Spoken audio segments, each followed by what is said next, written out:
The cinematography was beautiful in the film that we just recently watched, Zoo. The resolution was extremely high. It was shot on a Super 16 with an HD master, so I could tell. It was aesthetically very pleasing, even though it was dark and there were like contrasty images and like silhouettes. It was appropriate for the story. I liked how they used light and darkness. It was a film noir. I liked how they played with that. I liked the scenes of the farms, nature, everything. It was very isolated, and I loved how the director said, can you feel the evil in the air, even in such a beautiful place like this? And he really was able to capture that on film. So the audio was actually the most important part of the film, because it was actually the true interviews that they used from the real people, since this is a documentary. And the audio was fit in really well with the actual images they chose and the actual actors.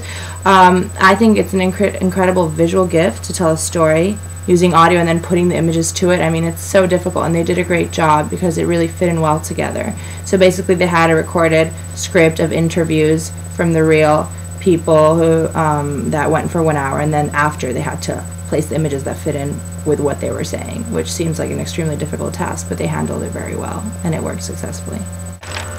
One of the scenes that really stuck out for me in this film was the gelding scene, because I wasn't sure while I was watching the film if it was real or if it wasn't real, but then in the Q&A we got to ask if it was real, and it was real. And when I think about that, I'm just like, that's so shocking. And the way they captured that scene, it was like so eerie and dark, and the doctors looked really creepy, and it was just like a horror film, and it really gave me goosebumps. It freaked me out, and it definitely stood out for me, like it stuck in my mind.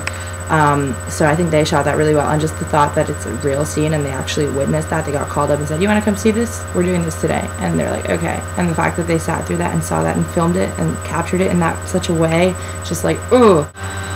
Rob DeVore, the Q&A was really interesting. He said some things that really stuck in my mind, like that the film was edited in like 6 weeks, which was really fast. He was not expecting that, and it's crazy how they did it in such a short amount of time. The dialogue, like there was no dialogue, it wasn't scripted, it was just very natural based on the interviews, is also really crazy to think about. He actually hoped for there to be more dialogue for the actors, but instead like it was more a physical performance for the actors reenacting the interviews.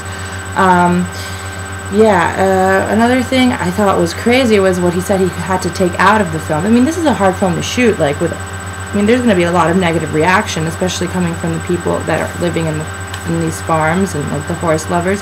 And he said that H had said this crazy line that he couldn't use in the film, that Blackie tasted as good as on the hoof as he did in the frying pan, and that was really crazy.